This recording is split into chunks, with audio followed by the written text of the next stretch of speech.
feeling you? No. That nigga a munch. Nigga eat it, he ate it for lunch. Bitch, on my body, I get what I want. Like, you thought I was feeling you? No, I was feeling you. That nigga a munch. Nigga eat it, he ate it for lunch. Bitch, on my body, I get what I want. Ladies and gentlemen, welcome. We were supposed to look at this a week ago. Kingdom Hearts 4 has to change. Has to change what? I don't know. Right? I don't know. But we're going to find out together what it is that Repadusky feels like Kingdom Hearts 4 has to change. Boop. Storytelling that has been long running over years or sometimes decades often arrives at a pivotal moment. One that asks if you should move in an accessible direction that allows for new people to partake, or one that takes what's been built and doubles down. The former option often requires a crossroads in the Y'all think I should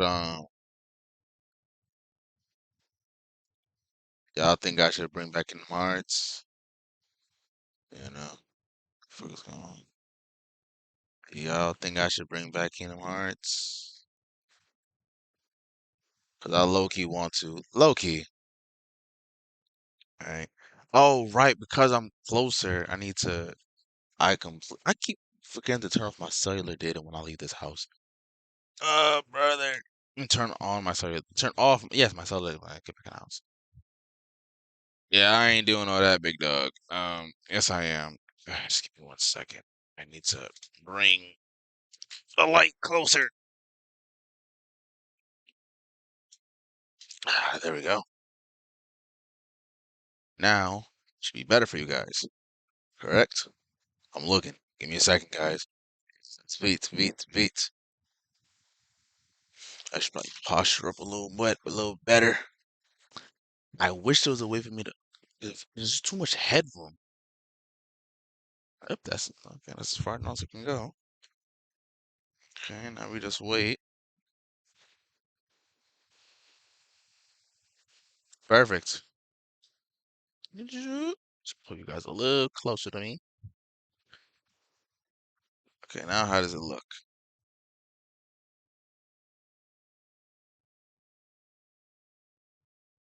Great. My apologies, my brother. My apologies.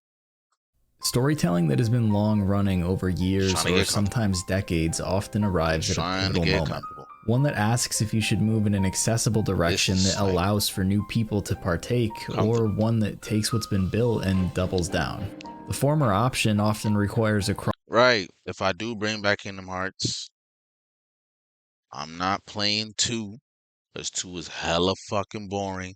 Everyone that says it's the best, hey man, that intro, way too long. Nigga, get to the good stuff. I'm probably gonna play Birth by Sleep because Birth by Sleep was the first one that I played, and I never got to finish that shit. That shit pissed me off. That shit pissed me off so much. I broke my PSP out of anger, bro. I broke my PSP out of anger, and I'll never forgive myself for that. crossroads in the story that allows for a reset. So I think I should get it back. Get back on the game, man. I feel like I should do that. The latter is a direction that requires immense confidence that what comes next will compel newcomers to start from ground zero and walk a long path to clarity. Kingdom Hearts is a series that, from the outside looking in, always seemed so welcoming due to the nature of how it seems to capture a feeling long lost to time. Despite the ever-changing conflict happening within it, it always remained easy to find peace of mind in the midst. The style of messaging Disney has been the master of for decades finds itself nestled into the very complex narrative of Sora and the massive cast surrounding him. It isn't often a single-player franchise gets to see the amount of life Kingdom Hearts has. It's now been 24 years since the general concept of 24 years? It's been 24 years, ladies and gentlemen. 24 years? And this nigga Sora still ain't get no. Nah, man, it's crazy. of this game began to garner interest. The box art alone would make those ignorant scratch their heads as to how it even happened to begin with. There are now well over 15 different Kingdom Hearts experiences.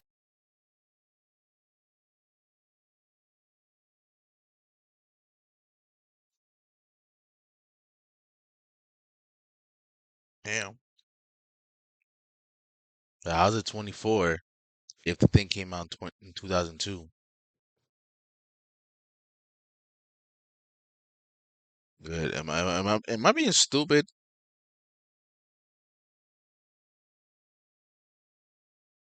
10 years. Uh, yeah, I'm being stupid. No. 2022 makes 20 years. 23 is 21. I'm being stupid. 2023 is 21 years. 24 is 22 years. 25 is 23 years. Yeah, no, I'm right. It's 23 years. Get your numbers right, my brother. Should give you a downvote for Experiences that all I'm not contributed going in to, many ways, small and big, to the Darkseeker saga, that man, found its fuck general that bald conclusion son in of a bitch. Fuck that nigga. Fuck your ending battle in Kingdom Hearts 3 too, nigga. Go fuck yourself. That's one thing with Kingdom Hearts. Them boss battles, man. Them motherfucking boss battles, man. Beat the fuck out, bro. 2019. Since this conclusion, the series has found other ways to continue while Kingdom Hearts 4 is in development. Methods that made Kingdom Hearts a complicated series to fully consume throughout the decades. Having been spread across multiple platforms and devices made it difficult for the average consumer of the series to fully participate. It wasn't until 2013, 11 years after the series' inception, where Square began to collect them all under a single platform in the race to Kingdom Hearts 3. We now find ourselves in a similar place with a different Square. Projects that were meant to tell integral stories on non-console platforms have been sunset, and all efforts are headed in one direction. It's within Kingdom Hearts 4 where Creative Business Unit 1 will decide just how accessible the series truly needs to be, if at all. Many series have found themselves in the spot Kingdom Hearts 4 is in. Due to the length of time it had taken for mainline titles in the series to arrive, there hadn't been a fatigue of formula in the same way God of War encountered. Drastic change in Sony Santa Monica's case was the only way to move forward and give Kratos new life. In the process, they introduced a beloved character to an entirely new generation of people. The important part is that it never forgot where it came from. It thrived because of it. In situations such as these, you have to be able to feed the people who deeply understand your lore, allowing them to feel a bit more in the know on character developments while simultaneously making the majority of the content understandable to a new audience. Kingdom Hearts finds itself in the middle of this. No fatigue, but needed understanding. The main issue it faces is whether or not it's wise to become a risk-averse franchise. One of the most respectable parts about Kingdom Hearts is that despite many opportunities to make it easier to catch up, Nomura has always chosen to stay the course in its complexities. Its complete uncompromised vision despite the occasional narrative shortcoming. Something ideally every artist gets to experience at some point in their career. With what is considered the first part of Kingdom Hearts' story concluded, the opportunity to try something new in storytelling comes without that compromise that many other studios experience. The problem is that the unresolved parts of Kingdom Hearts 3 are exactly the type of crazy risk you don't get to see happen often. Because much like how 7 Remake came to be, the storytelling that led us to these opportunities happened outside of the game's narrative. And that story is equally as complex and unresolved. It was believed that in order for Kingdom Hearts to succeed early in its development, that the inclusion of Final Fantasy characters people are already deeply familiar with would aid in creating interest. Selphie, Tidus, and Wakka appear in the game's first 15 minutes. However, the existential questions they ask you offer more intrigue than their appearances do. Squall, Aerith, Yuffie, and Cid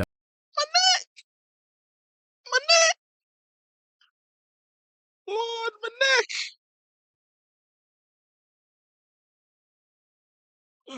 Ew, my fucking neck, mate. Oh, my neck. What the fuck? Damn. What the hell?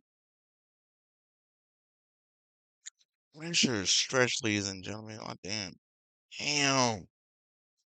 Are all characters that by the time 2002 came around, fans were deeply intimate with already. They act as far more important roles in the game and evoke the feeling of worlds colliding before you even enter Disney territory. Cloud and Sephiroth's battle transcending their world into this one needs no explanation. It's a conflict so powerful it's as relevant today as it was in 1997, 2002, and every year since. There is no more compelling way to introduce an odd concept than to give it an underlying feeling of familiarity. All of this being the cherry on top to the already deeply relevant Disney worlds and their characters. With 7 Remake being in the spotlight like it is, and Sora's visit to Quadratum bringing him very close to their currently known art styles, the return of these characters never made more sense. It's gonna be so weird to see Kingdom Hearts in that art style, though. Gonna be so, because isn't Final Fantasy usually like in this art style anyways? To them, that's normal. But it's like, I don't know. This city can seamlessly hold any number of them as it will be Sora's home base, much like Traverse Town was. And who doesn't want them ripping through Quadratum as if it's Advent Children? The stars have aligned for the cast of 7 at bare minimum to find their way back to Kingdom Hearts. It's cross-marketing genius that doesn't have to be disingenuous. Kingdom Hearts 4 is the start of a new arc. What better way to begin familiar again than with those who were there from the start? Kingdom Hearts' inclusion of Final Fantasy characters started to fade as the series went on, as it felt like they were no longer needed to hold audiences to the narrative.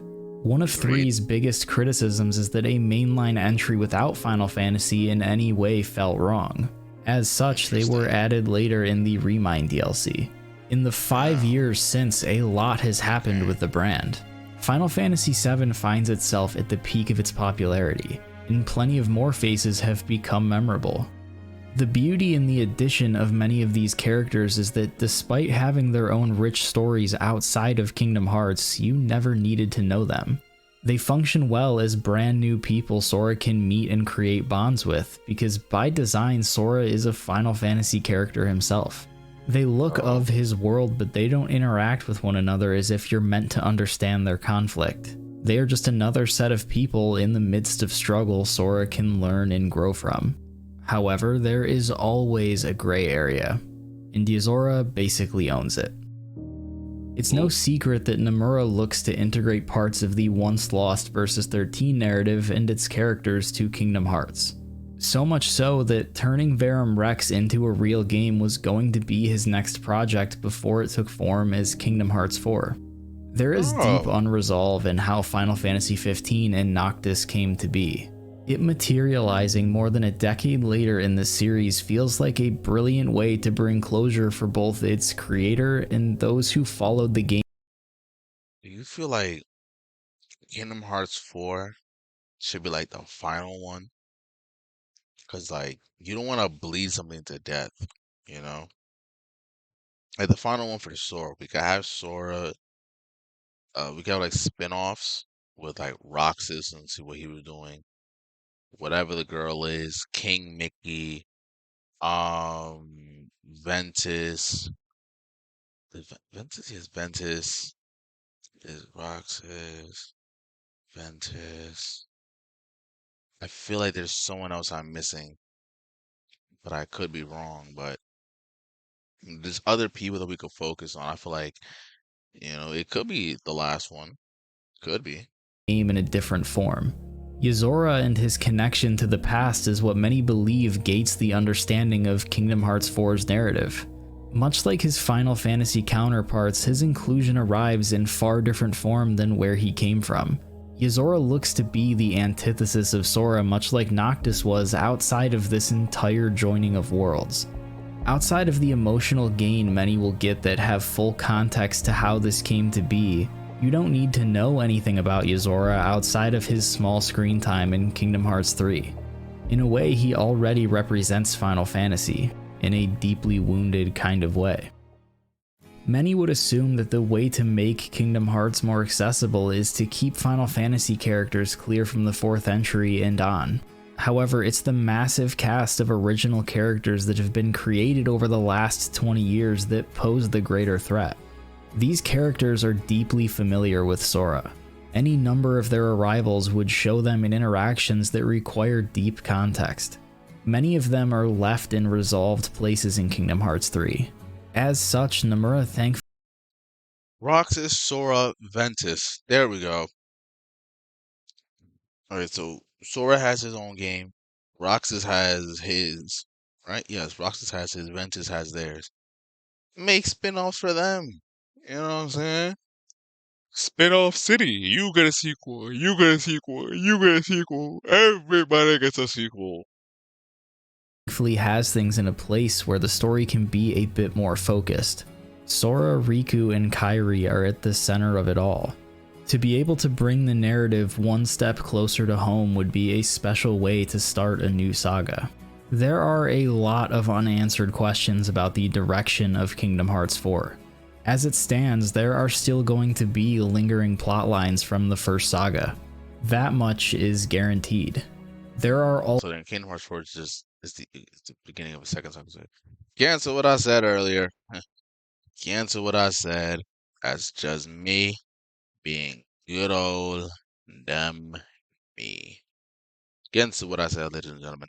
always ways to create new entry spin-offs. points to any story with the right exposition. Kingdom Hearts 3 attempted to do this to not much success as there were too many converging plot lines. Starting with a smaller cast in 4 allows for a far more trackable and personal narrative. There will clearly be things that remain confusing to those using Kingdom Hearts 4 as a jumping off point. That's unavoidable so long as Sora continues to engage with the people in his life that have been there since Destiny Islands. You can't erase history. However, the evident split in effect between Sora, Riku, and Kairi may allow space for new audiences to create their own connection with Sora. Playing every game that led to 4 will never not be a more fruitful experience. However, Nomura has stated he wants the next entry to feel like a complete narrative. He views Kingdom Hearts 4 as a reset point for the series and wants it to act as the beginning to the end of this franchise. New writers have been hired to work alongside himself, which will undoubtedly bring a fresh feeling to this story. The new logo was also designed in an effort to make Kingdom Hearts 4 feel new again. While this is a small change, these things work. If general audiences get too accustomed to visual trends or branding of any kind, it's way easier to not give something another chance. When you write something off as not for you, odds are you're not going to revisit it without an obvious transformation taking place. It's important to be ever evolving. A logo change can evoke something as simple as a sign of growth or aging. If Kingdom Hearts 4 has over the years improved upon what caused one to write it off, revisiting in this new era may just cause some to come around. Or not. You just have to find a way to convince them to try again. Nomura talks of retirement lately.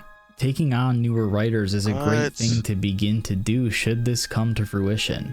Mentoring the next generation to make sure they understand the essence of Kingdom Hearts should it ever continue without him. It's rare creatives ever truly retire, as there are always new ideas coming to mind that need to be acted on. It is, however, important to take a break. In between 7 Remake and Kingdom Hearts, Nomura has earned it if he wants it, but it somehow feels like he will be making games for much longer than we think. Kingdom Hearts 4 has choices to make. Either one will require impressive levels of execution, and it won't be long until that path is made clear. Wow. Retirement? What? Retirement? Fighting for my life to stay awake. 領域展開無料空所